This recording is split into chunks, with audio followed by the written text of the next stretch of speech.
Ladies and gentlemen, after a lot of deliberation and after a lot of back and forth as to whether I do this, I've decided I'm going to take my music off of Spotify effective next week. And this video is going to be a little rambly. There's a few things I want to mention as to why I did this and kind of the state of my beliefs on a lot of different things in terms of music. If you're not interested in hearing me ramble and somewhat an unorganized way, I would highly recommend watching two videos I linked in the description: Drew Gooden's video on the music industry and Anthony Fantano's video ranking streaming services, because they were kind of the basis for this video. First thing I'm going to say is thank you very much for coming to my concerts, if you did. If you didn't know, I had some concerts, one in May and one in June. They were a lot of fun. I got to have the opportunity to play with a lot of really cool people, and I got to debut some of my work and play some of the old stuff from my past album. And it's always cool being able to see in real time like audience reception of your music. Sometimes you get in your head of like, oh, is this even good? But this is, a human thing to create art in any capacity, and I think it's an enjoyable experience, and it's just makes life worth living. I highly doubt that there is an individual on this planet that doesn't turn on the radio or some kind of audio playing device, that doesn't look around at art, that doesn't appreciate the beauty of even the nature around them, that doesn't engage in art in some capacity. Like, it just makes life a little bit more. That being said, these two videos that I have linked down in the description, I'm going to start with Drew's first. Spotify has been ruining a lot of things in the music industry for a while now, and they don't really pay their musicians very well, and there's some other ways that they're operating that are a little outside the scope of this video. Better to watch Drew's video on it. But my biggest problem is the one I'm going to bring up here, which is their use of artificially created music, AI music. There are artists on Spotify that are not real, that are being put on certified Spotify playlists, that are getting a ton of views and listens, I suppose. And what that means is these artists that don't exist are making money that should be going to real artists. What alternatives exist? Obviously, on Apple, there's Apple Music. Is Apple perfect? Absolutely not. But they do pay their artists more. Other opportunities that I would recommend, that Anthony Fantano ranks pretty high on this listing, are Qbuzz, spelled Qobuz. If you are looking for high quality, high fidelity, really good sounding song, audio, whatever it is, Qbuzz seems to be in that direction. You do pay more, a decent amount more, than Spotify or Apple Music, but if you're looking for quality recordings, and they do still pay their artists pretty well, that would be one I'd be looking at. The other one is Tidal, spelled Tidal. They are not as much more expensive. They're still competitively priced, but they actually pay one of the highest amounts to artists. And I think that's a very important thing, because you always want to support your artists. So those are two that I'd recommend. Bandcamp is also really good if you're looking for direct ways to support artists. If you're concerned about Tidal and Qbuzz not having artists that you listen to, if it's a well-known artist, I guarantee you they're on there. If it's a little bit more niche, your mileage may vary. I have found that the artists I listen to that are a little bit more niche, that I would not consider mainstream, they are on there.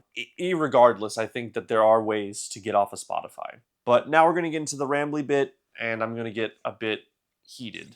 Hopefully not too heated. I'm going to start with the question. Is it the job of the consumer to hold bad companies accountable? Or is it the job of regulation to make sure that the companies cannot do the things that they're doing in the first place? These are both nuanced questions that many have different opinions on. And from my understanding of how a lot of the discourse has been going, people seem to lean towards the idea that it's not really the job of the individual to fix this issue. It's the job of, regulatory bodies and governments and, just the companies in general, to make sure that they're not doing the things that would be detrimental to the environment or detrimental to an industry as a whole. I don't think that music streaming falls in the same category, though. When you give money to a corporation, when you give money to a system or a service or an individual, and you look at the things that they're doing, then there is a level of accountability you have to take upon yourself, especially when you give money to somebody. In the era of, subscription hell where we pay so much for so little, saving, some money or diverting the amount of money you would be giving to a particular streaming service in regard to another one that acts in a better way, there is no excuse in my brain. Spotify, when you give money to them on the subscription service, you are effectively endorsing their behavior. Whether or not you want to view it that way, that is how it's going. Because the only way that these companies can operate is through shareholders and through people that pay their subscriptions. If there is a push by individuals to go to a different streaming service or to just not pay for Spotify entirely, they are going to be financially incentivized to change. It just requires the concerted effort of individuals.